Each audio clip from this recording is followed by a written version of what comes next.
Assalamualaikum warahmatullahi wabarakatuh. Saya atas nama Jihan Salsabila NIM 2401090005 akan membahas tentang globalisasi yang berpengaruh pada tingkat pengangguran. Globalisasi merupakan suatu proses integrasi dan interaksi antara berbagai negara di dunia dalam berbagai bidang seperti ekonomi, teknologi, sosial, budaya, dan politik.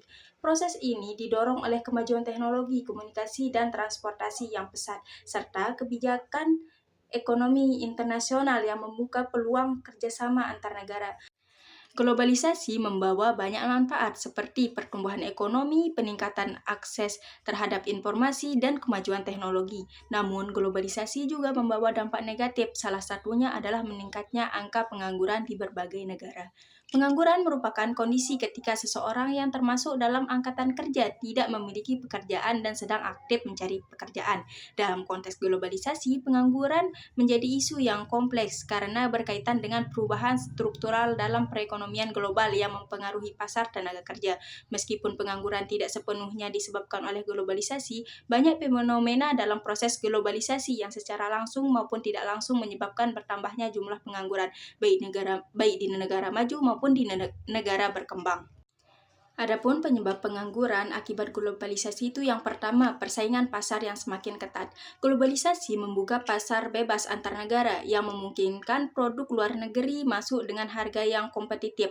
Perusahaan lokal yang tidak mampu bersaing dengan produk asing tersebut bisa mengalami kerugian hingga akhirnya terpaksa mengurangi jumlah tenaga kerja atau bahkan gulung tikar. Ini dapat menyebabkan meningkatnya jumlah pengangguran, terutama di sektor-sektor tradisional dan industri kecil. Yang kedua yaitu relokasi industri ke negara lain. Perusahaan multinasional seringkali memindahkan proses produksi mereka ke negara-negara yang menawarkan biaya tenaga kerja yang lebih murah. Negara asal akan kehilangan banyak lapangan pekerjaan karena pabrik dan fasilitas produksi dipindah ke luar negeri. Fenomena ini menimbulkan pengangguran struktural terutama di negara-negara maju. Yang ketiga yaitu kemajuan teknologi dan otomatisasi.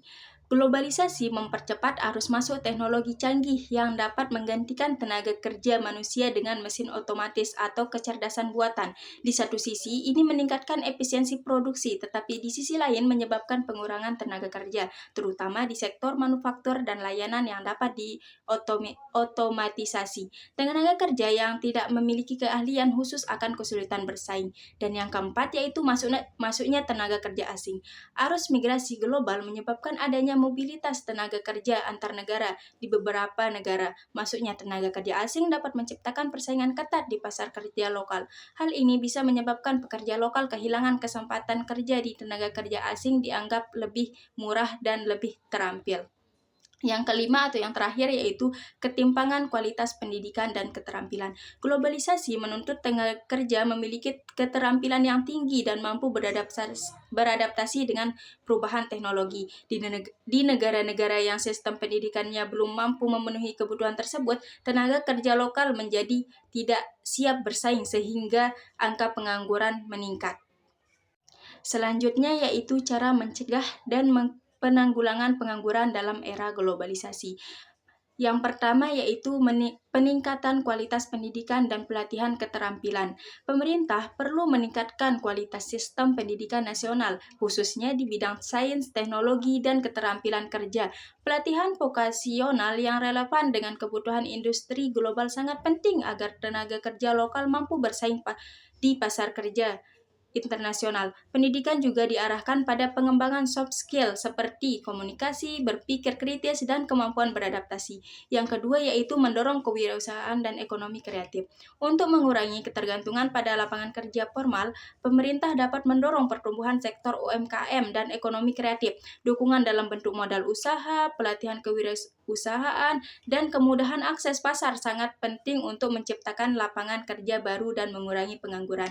Yang ketiga yaitu peningkatan perlindungan terhadap industri lokal. Meskipun globalisasi menuntut keterbukaan pasar, pemerintah tetap perlu mengambil langkah-langkah untuk melindungi industri dalam negeri yang potensial. Ini dapat dilakukan melalui kebijakan pajak, subsidi, dan regulasi impor yang bertujuan menjaga kelangsungan usaha lokal dan mempertahankan lapangan kerja.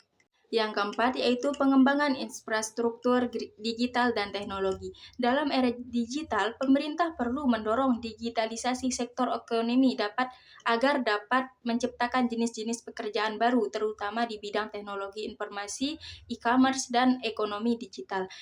Infrastruktur internet yang merata dan pelatihan teknologi akan membantu tenaga kerja beradaptasi dengan perubahan zaman. Yang kelima yaitu kebijakan migrasi yang seimbang dan terukur. Pemerintah harus mengatur arus masuk tenaga kerja asing secara bijaksana agar tidak menimbulkan konflik dengan tenaga kerja lokal. Sistem seleksi berdasarkan kebutuhan dan kompetensi bisa membantu menciptakan keseimbangan antara tenaga kerja asing dan lokal. Yang terakhir yaitu kerjasama internasional dalam pengembangan SDM. Negara-negara dapat bekerja sama dalam hal pengembangan sumber daya manusia seperti melalui program beasiswa, pelatihan internasional, dan transfer teknologi. Ini akan membantu meningkatkan daya saing tenaga kerja lokal di pasar kerja global. Sekian materi dari saya. Assalamualaikum warahmatullahi wabarakatuh.